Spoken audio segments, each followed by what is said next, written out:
എന്നുള്ള വിളിപ്പേരോടുകൂടി സ്വന്തം ജീവിതത്തെ ക്രമപ്പെടുത്തിയത് നമ്മൾ സ്വയമാണ്.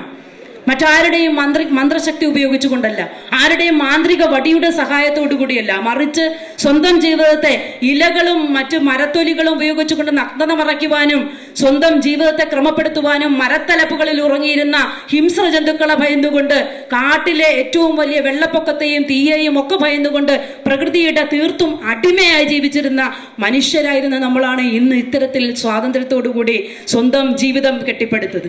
അങ്ങനെ കെട്ടിപ്പടുത്ത വിഭാഗത്തിൽപ്പെട്ട ആളുകളാണ് തന്നെയാണ് നിങ്ങളും.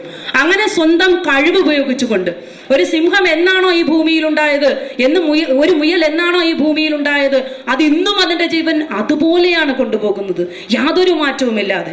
സ്വന്തം ജീവിതത്തിന്റെ ക്രമം എന്ന് പറയുന്നത് അതിന്റെ മുകളിലേക്കല്ലാതെ ഒരേപോലെ സമാന്തരമായി കൊണ്ടുപോയിക്കൊണ്ടിരിക്കുന്ന മറ്റു ജീവിവർഗങ്ങളെ അപേക്ഷിച്ച് നോക്കുമ്പോൾ ജീവിതത്തിന്റെ ക്രമാനുഗതമായ വളർച്ചയ്ക്ക് വേണ്ടി സ്വന്തം തലച്ചോറിനെ ഉപയോഗപ്പെടുത്തിക്കൊണ്ട് ജീവിച്ചു വന്ന ഒരു കൂട്ടരാണ് നമ്മൾ മനുഷ്യർ.